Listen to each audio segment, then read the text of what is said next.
Happy New Year, and here's to a flourishing 2023. The first episode of the year might sound a bit like gossip, but trust me, there are some good insights in it. So we're going to talk about the feud, the beef, the Twitter beef between Andrew Tate and Greta Thunberg, and mostly what the reaction to it tell us about the culture in which we live in. So the quick recap is that some days ago, Tate tweeted to Greta something like, if you want to know how much are the emissions from my numerous supercars, let me know and I will email you.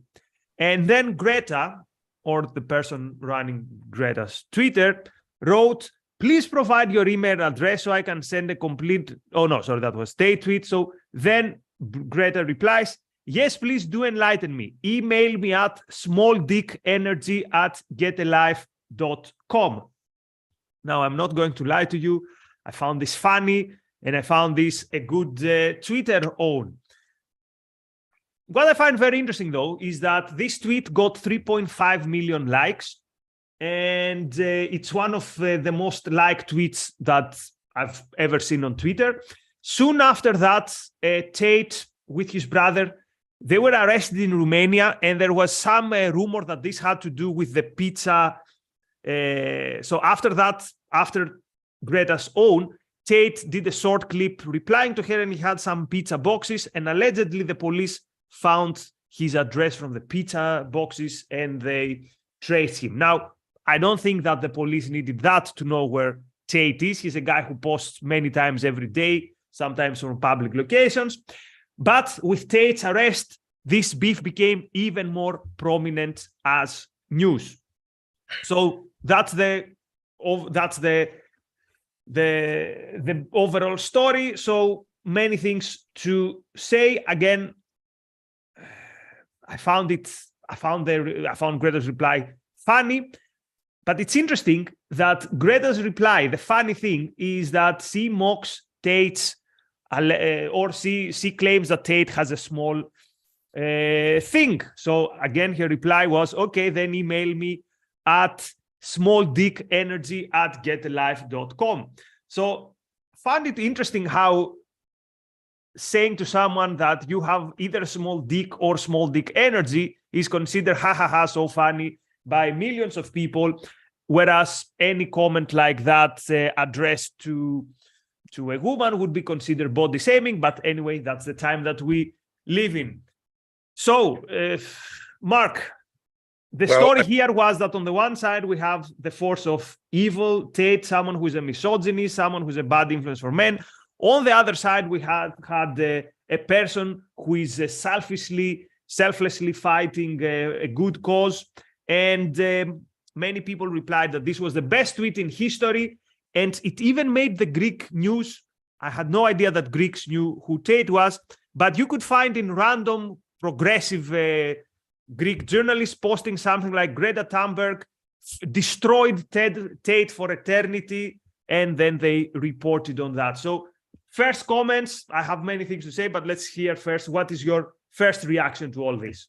Well, first of all, I don't think Greta Thunberg sent that tweet. I don't think she has necessarily a grasp of the subtleties of irony to make that kind of joke. So whoever tweeted as her proxy was very funny. It made me laugh out loud, that's for sure.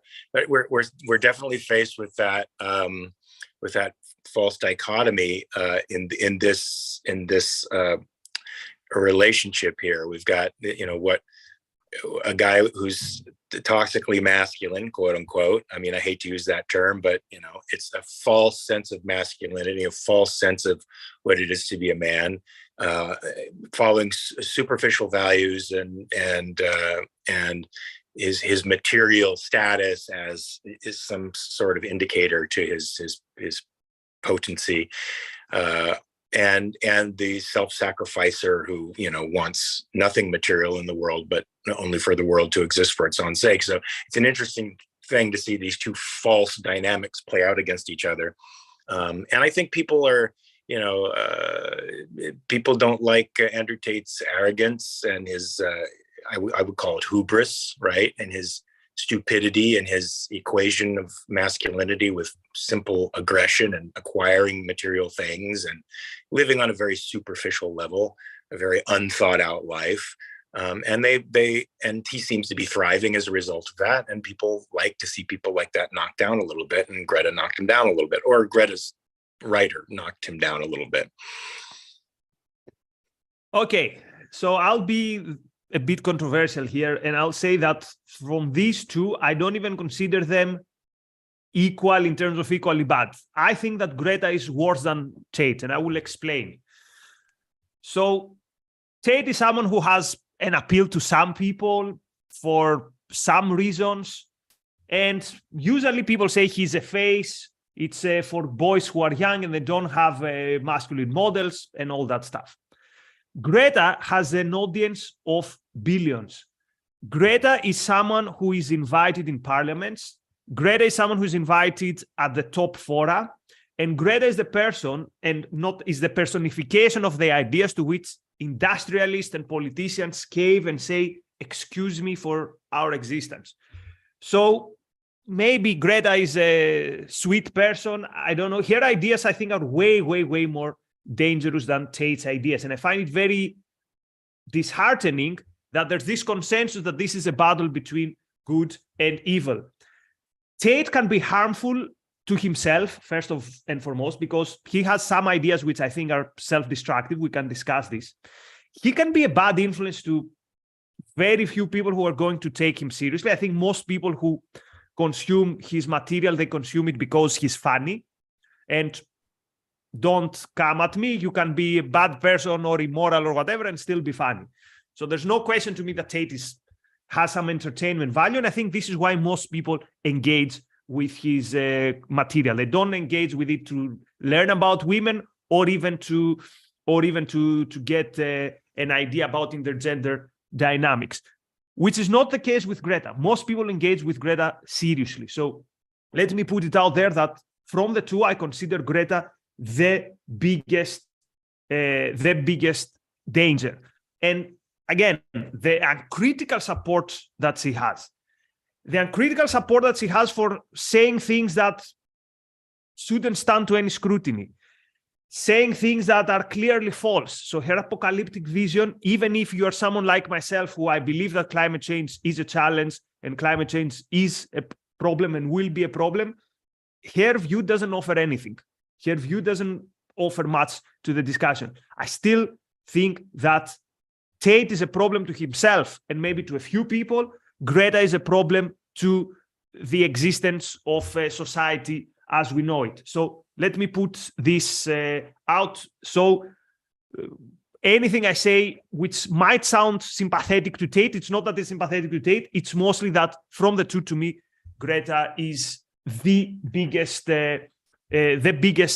threat, so to speak. Her ideas, again, I don't think that Greta has too much original thinking. She might develop some original thinking. She's too young, so this is not to belittle her. But her ideas are much bigger threat than Tate's ideas that no one takes seriously. Yeah, but it's the dichotomy that we're always given, right? The self-sacrificer over the predatory personality. And that's why people are considering it a battle between good and evil, because that's the way they look at the world. Human beings are either sacrificing themselves for the sake of others or sacrificing others for the sake of themselves. And that's the way Andrew Tate comes off. He comes off like that malignant narcissist who will do what he wants, will break the rules, because what it's about is his satisfaction, his sensual satisfaction, while Greta Thunberg will sacrifice the entire world, including her own comfort and happiness, for the sake of the earth and the betterment of something other than herself. So, I mean, these guys are the epitome of their camps, right? Of the altruist, cannibalistic ethics that we have been taught to swallow hook, line, and sinker. And that's why they look at her as the good guy. And you're right, she is more of a threat because she embodies what the culture embraces as the good. And Tate sort of embodies what the culture embraces as the bad. And until we straighten out that dichotomy and sort out that neither of them give us answers that we need, we'll fall into this trap every time, right? And someone here might say, Marx. Yeah, but Tate is accused of doing bad things, and now the police has arrested him. So the big discussion about Greta and Tate happened before he was arrested. So I'm not putting in the equation the allegations that that he was involved in trafficking. And anyway, that's an issue for the Romanian police. But the main reason that people jumped on the side of Greta was not because Tate was believed to have done illegal things. That came out after a couple of days. So let's pause and see some super chats. Thank you, Jonathan. Thank you, Marlon. Thank you, Free Trade. That's very generous for the first episode of the year. So thank you for your contribution. So Ali says, Tate is turning men possibly into incels and jackasses. I see his fanboys' tweets. They're just bad as him. I'll take whatever Greta has over him. Okay, so Tate is turning men into incels. What does this mean? So an incel is someone who has adopted the identity of hatred towards the opposite sex and hatred towards the whole of society because he sees himself as incapable of standing in life, as incapable of achieving anything, including achieving any appeal to the opposite sex. So I don't think that Tate is turning men into incels. I would actually wonder, why is it that so many boys and young men find appeal in Tate? Again, he's funny, he's charismatic as a communicator, but at the same time, he's very, very rational. And his advice, to be honest, is not something very profound. People who have taken his quote, Hustlers University, say that it's mediocre at best and a loss of your money. And they even say that it's scammy and all that stuff. Again, I don't know, I haven't taken it. But the advice he gives on YouTube, it's quite simple stuff that you'd expect that most people would not find that profound. And yet, so many boys find this advice profound. And of course, this advice, unfortunately, comes with baggage. Again, Tate is very, very rational. And this is bad first and foremost for himself. And for example, he had a tweet the other day that says that reading books is a loss of time. He had a video some months ago saying that 2 and 2 equals 4, but if I threat you with a punch, I can persuade you that 2 and 2 equals 5. This means that you don't have a very good grasp on reality. And on the long term, these things are going to be bad for you. So that's why I'm saying he's dangerous for himself. But no, I don't think he turns boys into incels. Now, could it be that the boys who follow him are still immature and stupid and they're toxic on Twitter? 100% sure. I've been there. We've had the wrath of Twitter mobs from people in the red pill community or whatever. It wasn't pleasant.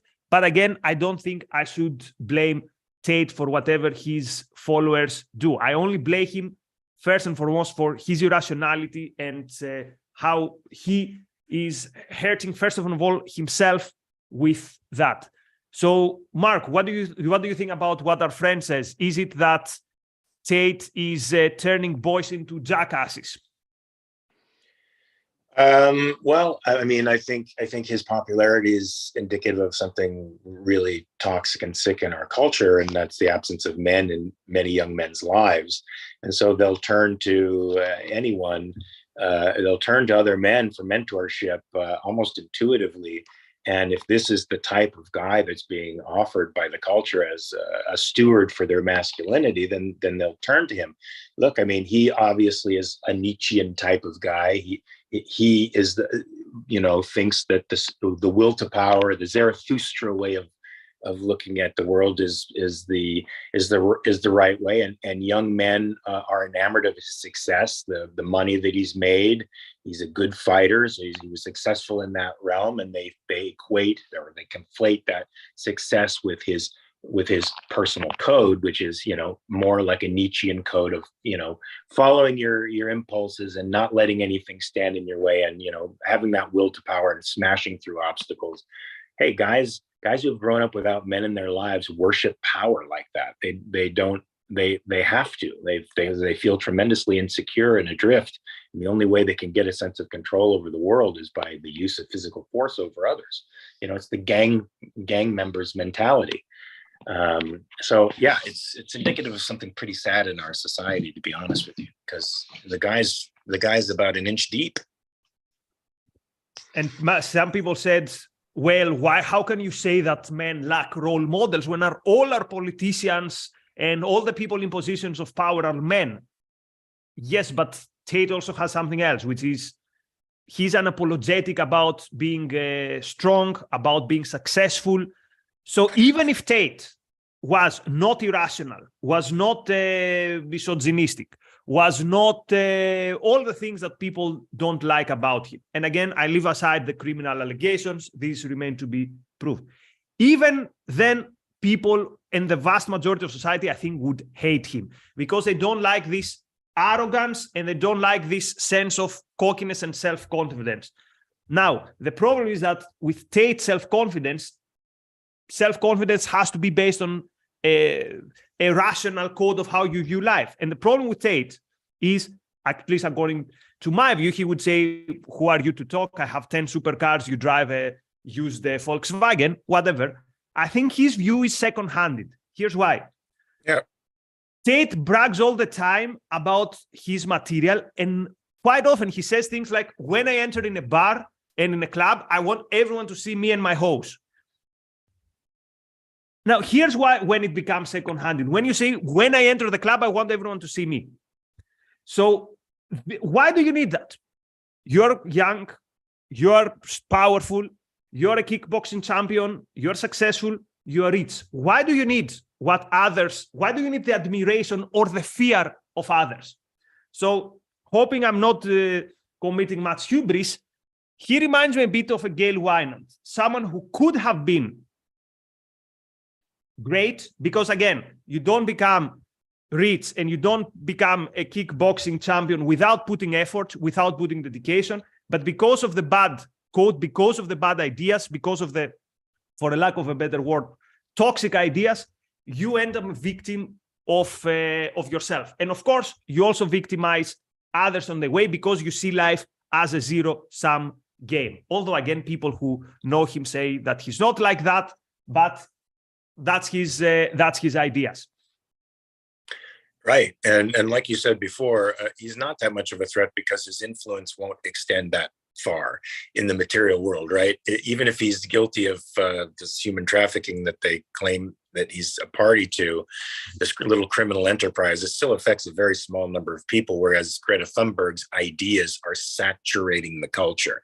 They are the moral standard today, and they influence politicians to make all kinds of inroads into our rights and lives, and to change the dynamic of the economy based on these ideals, and that will do far more damage to far more people than this guy could ever do. So Free Trade says, is Tate going to be kicked out of Islam for his sins? So Tate recently allegedly converted to Islam. Now, this is something quite interesting. Of course, our friend is asking the question with a funny note. I've seen more and more in conservative circles this idea that because conservative values in Christianity or in Christian societies are a joke, the solution is Islam. I gave a talk this summer in the academy about this topic and about Houellebecq's, his French, I can never know how to pronounce him, his book Submission, where he talks about this, how many people who urge to find some meaning in their life turn to Islam. And I think with Tate, it's a good example. Of course, again, this is a completely false solution. Not finding meaning in your life or not finding values in your life and turning to a religious dogma, which has all sorts of bad ideas, and saying, oh, now I can submit to something bigger, is clearly wrong. But again, Tate has a disdain for ideas, so he wouldn't be able to have a discussion about this. Again, he's a man who brags that he's only read one book in his life. So pity for him again. Happy Avocado, thank you very much. I have no idea what currency is this, but your contribution is appreciated. The question is Mark coming to Ayn Rand's conference, Athens? So this is the big European conference of the Ayn Rand Institute. So the list is not done yet. I don't know if Mark is going to be there. We hope that we can actually have him there. Marlon, many thanks for your kind words and the contribution. Bradley says there's a concrete example of how collectivism makes our individual masculine, feminine values become destructive. Bradley, I'm not getting which is that example, but please send, it doesn't have to be a super chat, just send a chat and I will read it. You might be thinking maybe about Anthem, which is a society where there is no masculine and feminine interaction because it's forbidden by the collectivist regime. So that's most of the comments I had to make on the case of Tate. And again, I hope that this is not going to be misunderstood that but what about the bad things he did? I'm saying these things even if Tate hasn't done any of the criminal things he's been accused of, he still is a danger to himself and to the few people who might take his ideas at face value, whereas Greta is a threat to everyone. And also notice the toxicity again in the culture war. Notice the double standards. Greta making fun of someone's small dick, 3.5 million likes. This also tells me that most of the things that you see in the culture war, most of the concerns about people's feelings or sensitivities or whatever, this is only to score points towards the other side, because tribalism makes you have double standards. Someone in our group does something which is disregarding or whatever, yay queen, thumbs up. Someone from the other tribe does it, horrendous, how dare you, body shaming, whatever. Anyway, I'm sure Tate doesn't need my defense against Greta, but I think it's quite interesting because it tells us in what type of toxic public sphere we are living. You need to make meaning in your life, says Marilyn, and you need to make this with a method. And again, this is what Tate is lacking. Tate considers that the mind is to be used only to win in chess, because he's also a chess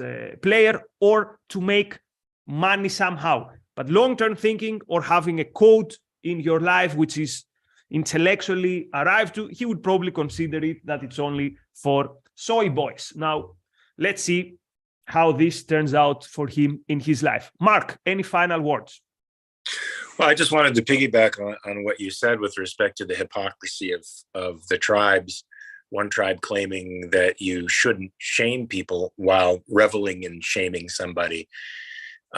Look, anything goes as long as it's against the Goliath, right? If you're the David and it's Goliath, the other side is perceived as Goliath, and you are the David, anything you do is justified based on the fact that you're weak, small, insignificant, of little value. And that's what society draws the wagons around. They circle the wagons around that weak, small, insignificant person, thinking that they're being moral by defending anything that they do against power. Indeed, sir. So I will leave you just with a thought. I was watching a documentary some months ago about the Greek mafia of the 90s. This is not to say that Tate is mafia, but these were people who had this idea that I'm powerful, my way, and whoever stands in my way shall be crushed. Most of these people didn't live till the age of 40. Most of these people died in their 30s, and they died in a horrendous way. Most of the people who think that life is to be lived via the sword as a win-lose situation, their life is not long, and their life, while it's lived in paranoia, and it's not a pleasant life. So I admire people who make sure that they're strong, who make sure that they can defend themselves, that they can defend others, but this shall not be confused with this idea that it's win-win. It's either me or you. This is not a good recipe for trade. This is not a good recipe for life. Anyway, enough for Greta versus Tate. Thank you very much, Ashley Shrugged, and thank you very much, Free Trade, for your comments. We really appreciate them. So, 7 p.m. UK time, the briefly objective So this is the second channel of ARC UK, which has shorter videos. So today's clip is from an episode I did with Mark on Thomas Sowell. And then at 9 p.m. UK time, in this channel, we have the first HBTV of the year with Harry Binswanger, Ask Harry Anything. So that was it for today. Again, I like to keep episodes short. Mark, many thanks for your contribution. You are someone that I think young men should, not only young, should look up to, because except from your good ideas, you're someone who does, am I right that you told me you did 100 push-ups without a break? Yes, I used to. Okay, so here's a guy to look up to. And I was thinking of it the other day because I did 100, but in various sets. And for days, I feel very, very sore. So here's a guy to look up to. Okay, ladies and gentlemen, thank you very much and see you soon.